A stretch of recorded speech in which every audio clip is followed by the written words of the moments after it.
प्रधानमंत्री ने आज नई दिल्ली में राष्ट्रीय आदि महोत्सव का किया शुभारंभ।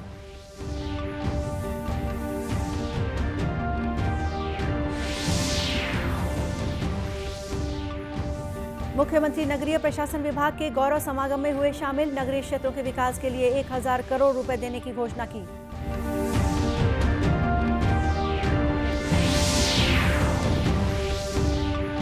माओवाद प्रभावित इलाकों में जनप्रतिनिधियों के कार्यक्रमों के दौरान सुरक्षा व्यवस्था बनाए रखने डीजीपी ने पुलिस अधीक्षकों को दिए निर्देश।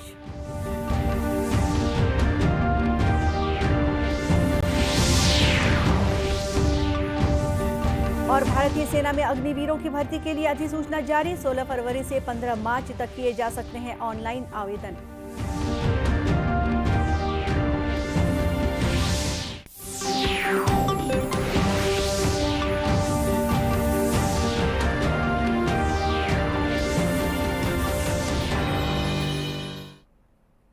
नमस्कार, आप देख रहे हैं दूरदर्शन समाचार।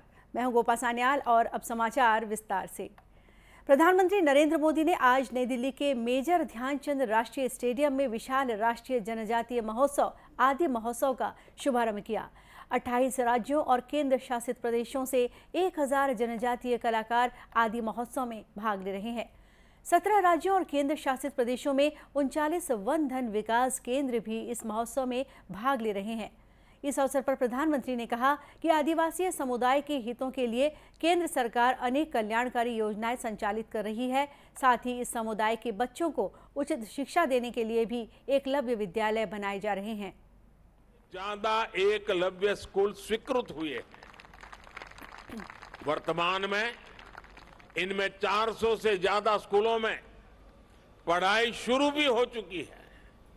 1 लाख से ज्यादा जनजातीय छात्र छात्राएं इन नए स्कूलों में पढ़ाई भी करने लगे हैं।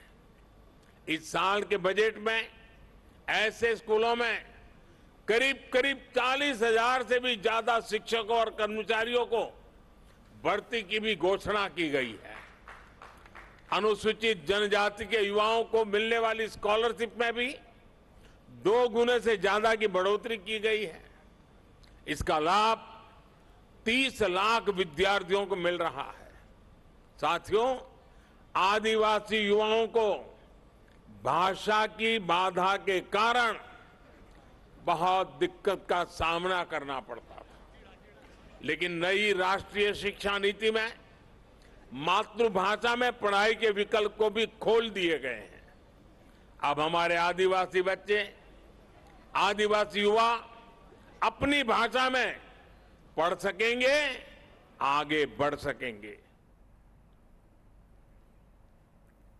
इस आदि महोत्सव में जनजातीय हस्तशिल्प, हैंडलूम, पेंटिंग, आभूषण, बांस, मिट्टी के बर्तन, खानपान और प्राकृतिक उत्पाद तथा जनजातीय खानपान की प्रदर्शनी लगी है और वस्तुओं की बिक्री भी की जा रही है। आदि महोत्सव में 200 से अधिक स्टॉल में देश भर से अलग अलग जनजातियों की समृद्धशाली विरासत को प्रदर्शित किया गया है। आदि महोत्सव में संस्कृति, शिल्प, खानपान, वाणिज्य और पारंपरिक कला समेत जनजातीय भावना का जश्न मनाया जा रहा है। यह महोत्सव इस महीने की 27 तारीख तक चलेगा। अंतर्राष्ट्रीय मोटे अनाज के वर्ष के जश्न के अनुरूप जनजातीय समुदाय द्वारा श्री अन्न को प्रदर्शित करते हुए इस पर विशेष रूप से ध्यान केंद्रित किया जा रहा है। भारत की अध्यक्षता में कृषि कार्य समूह G20 की पहली बैठक इंदौर में हुई। 3 दिन की इस बैठक में करीब 30 देशों के 86 प्रतिनिधियों ने भाग लिया।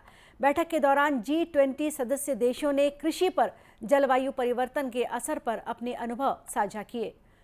कृषि सचिव मनोज आहूजा ने कहा कि G20 सदस्यों ने जलवायु संकट से निपटने में आवश्यक उपाय करने के लिए किसानों को वित्तीय सहायता बढ़ाने की जरूरत पर जोर दिया।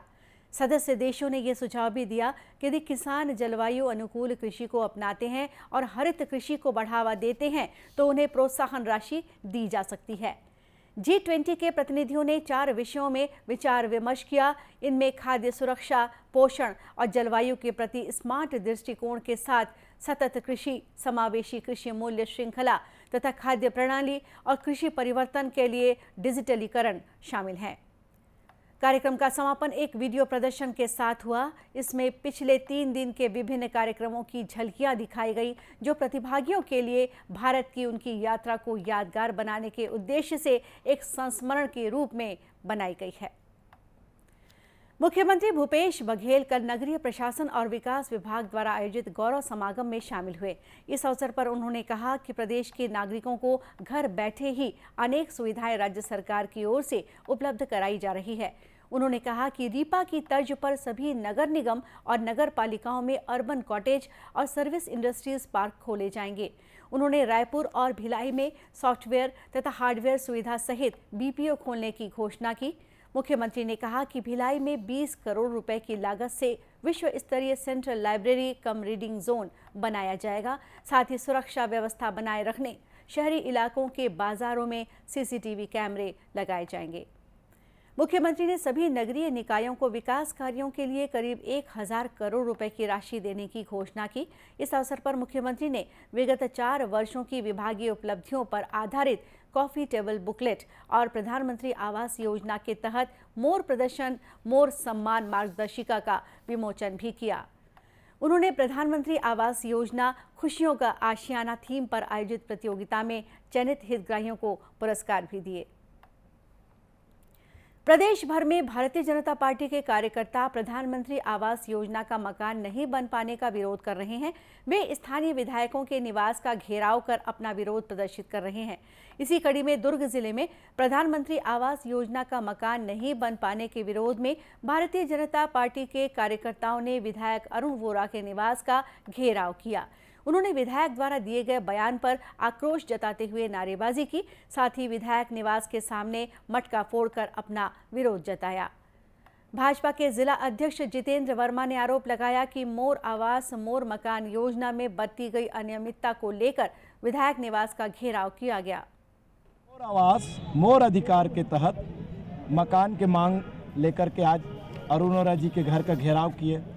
दूसरा, ये अरुण वोरा जी और बाकलीवाल जी कल संध्या बहुत ही निम्न स्तर के स्टेटमेंट दिए हैं कि प्रधानमंत्री जी ने प्रधानमंत्री आवास के लिए एक भी मकान नहीं दिए हैं। मीडिया के मित्र लोग और सारे लोग जानते हैं कि नरेंद्र मोदी जी ने पर्याप्त पैसा भेज दिए थे। गौरतलब है कि केंद्र सरकार ने अपने हिस्से की 60% राशि मकान बनाने के लिए भेज दी है, मगर राज्य सरकार ने 40% राशि स्वीकृत नहीं की है, इसलिए प्रधानमंत्री आवास नहीं बन पाए हैं। प्रदेश के माओवाद प्रभावित इलाकों में पिछले 1 माह के दौरान करीब 4 भाजपा नेताओं की हत्याएं की गई हैं। इसे देखते हुए राज्य के पुलिस महानिदेशक अशोक जुनेजा ने सभी पुलिस अधीक्षकों को निर्देश दिए हैं कि जनप्रतिनिधियों के दौरों के दौरान सुरक्षा व्यवस्था का खास तौर से इंतजाम करें। इस बारे में बस्तर संभाग के पुलिस महानिरीक्षक सुंदरराज पी ने बताया कि पुलिस की कोशिश रहती है कि अंदरूनी गांव में होने वाले चुनावी सभा या राजनीतिक पार्टियों का आयोजन होने पर जनप्रतिनिधियों को सुरक्षा उपलब्ध कराई जाती है। कई जनप्रतिनिधि जिनको Z+ सुरक्षा कैटेगरी उपलब्ध कराया गया, कई लोग का Z कैटेगरी XY इस टाइप का जो श्रेणी उनको उपलब्ध की गई थी। इसके अलावा जो अन्य जो जनप्रतिनिधि जिसका पॉलिटिकल कार्यक्रम के लिए उनके आंदोलन क्षेत्र में भ्रमण होते हैं, उसके लिए भी हम लोग रोड ओपनिंग अन्य जो सिक्योरिटी जो इसका व्यवस्था जो की जाने बंदोबस्त की जाने तो उसको भी हम उपलब्ध कराते हैं। गौरतलब है कि राज्य सरकार ने केंद्रीय गृह मंत्रालय से बस्तर इलाके में हुई 4 जनप्रतिनिधियों की मौतों की उच्च स्तरीय जांच की मांग की है। भारतीय सेना में अग्निवीरों की भर्ती के लिए अधिसूचना जारी कर दी गई है। यह अधिसूचना भारतीय सेना की वेबसाइट www.joinindianarmy.nic.in पर उपलब्ध है। अग्निवीर की भर्ती जनरल, तकनीकी, क्लर्क, ट्रेड्समैन 10वीं पास और ट्रेड्समैन 8वीं पास के पदों के लिए जारी किए गए हैं। सेना भर्ती कार्यालय रायपुर से मिली जानकारी के अनुसार अग्निवीर भर्ती के लिए ऑनलाइन आवेदन की प्रक्रिया 16 फरवरी से शुरू हो रही है, जो 15 मार्च तक खुली रहेगी। सेना में भर्ती के इच्छुक उम्मीदवार भारतीय सेना की वेबसाइट पर ऑनलाइन आवेदन कर सकते हैं। उम्मीदवारों को ऑनलाइन परीक्षा आवेदन के साथ ही भारतीय स्टेट बैंक के माध्यम से 250 रुपये का शुल्क भी जमा करना होगा। विद्यार्थियों में विज्ञान और गणित विषयों के प्रति अभिरुचि जगाने के मकसद से दुर्ग में जिला स्तरीय राष्ट्रीय गणित और विज्ञान दिवस का आयोजन किया गया। राज्य सरकार के युवा कार्यक्रम विभाग की ओर से आयोजित इस कार्यक्रम में विद्यार्थियों के लिए विज्ञान तथा गणित विषय पर पोस्टर प्रदर्शनी और वाद विवाद प्रतियोगिता आयोजित की गई। इसमें स्कूली बच्चों ने काफी बड़ी संख्या में अपनी भागीदारी दिखाई। इस बारे में कार्यक्रम समन्वयक सपना सोनी ने बताया कि बच्चों ने जलवायु परिवर्तन, ग्रीन हाउस प्रभाव और गणितीय सूत्र के उपयोग विषय पर अपना प्रेजेंटेशन दिया। विद्यार्थियों के मन में गणित की जो अवधारणा है उसे क्लियर करना, उनका कंसेप्ट क्लियर करना, साथ ही साथ गणित को लेकर जो भय व्याप्त है उनके जेहन में, उस भय को दूर करना और गणित को दैनिक जीवन से जोड़ना, ये था राष्ट्रीय गणित दिवस का उद्देश्य। साथ ही साथ हम देखें राष्ट्रीय विज्ञान दिवस, तो राष्ट्रीय विज्ञान दिवस पूरे देश में 28 फरवरी को मनाया जाता है। सर सीवी रमन, जिनको कि नोबेल प्राइज़ 1930 में मिला, उनके रमन इफेक्ट के खोज के कारण, तो भौतिक शास्त्र के क्षेत्र में उन्होंने जो योगदान दिया, उस योगदान को स्मरण करने के लिए विद्यार्थियों में वैज्ञानिक चेतना और वृत्ति जागृत करने के लिए राष्ट्रीय विज्ञान दिवस का आयोजन किया जाता है। कार्यक्रम में भाग लेने वाले स्कूली बच्चों ने बताया कि इस तरह के कार्यक्रम से उनमें गणित और विज्ञान को जानने समझने के बारे में रुचि पैदा हो रही है। के परतों से घिरी हुई है, इसे हम वायुमंडल कहते हैं। वायुमंडल में सबसे ज़्यादा नाइट्रोजन, ऑक्सीजन, फिर अन्य गैस होते हैं। बीबीसी के एक रिपोर्ट के अनुसार जब ये गैस के अणु गति पकड़ते हैं तब हम उसे हवा कहते हैं। ग्रीन हाउस प्रभाव वह प्रक्रिया है जो सूर्य से निकलने वाली किरणों को ग्रीन हाउस गैस से अवशोषित करके उन्हें अवशोषित करती है। समुद्र है, यहाँ पे नाव है और ये लाइट हाउस है। तो नाव में बैठा व्यक्ति लाइट हाउस तक की दूरी ज्ञात करने के लिए पाइथागोरस प्रमेय का उपयोग कर सकता है। कार्यक्रम में दुर्ग के जिला शिक्षा अधिकारी सहित विभिन्न स्कूलों के शिक्षक और बच्चे शामिल हुए। और अब कुछ खबरें जिलों से।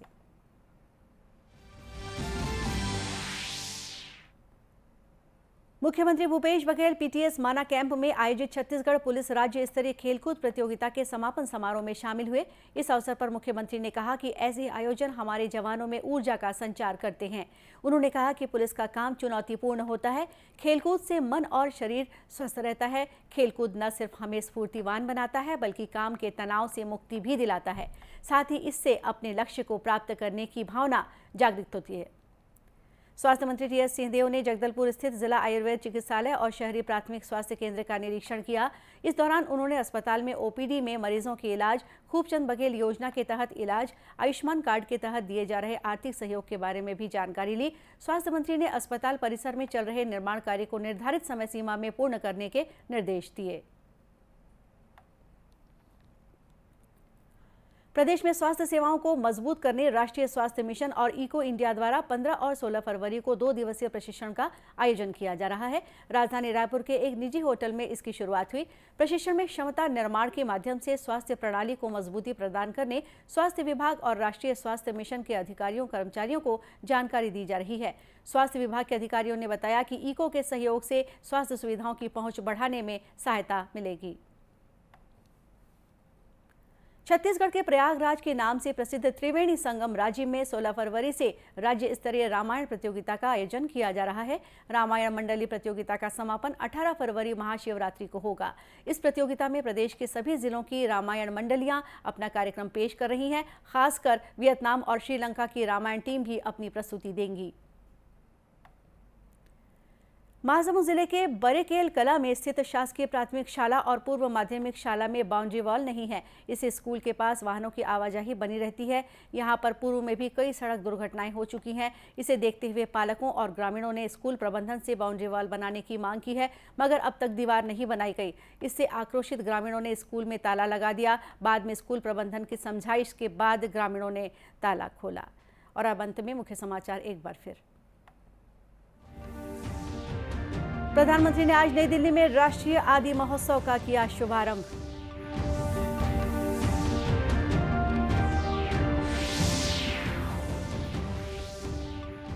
मुख्यमंत्री नगरीय प्रशासन विभाग के गौरव समागम में हुए शामिल। नगरीय क्षेत्रों के विकास के लिए 1000 करोड़ रुपए देने की घोषणा की।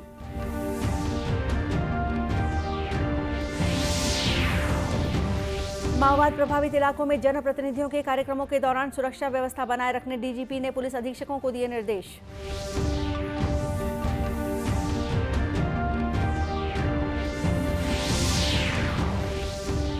और भारतीय सेना में अग्निवीरों की भर्ती के लिए अधिसूचना जारी। 16 फरवरी से 15 मार्च तक किए जा सकते हैं ऑनलाइन आवेदन। और इसी के साथ ये समाचार बुलेटिन यहीं समाप्त हुआ। नमस्कार।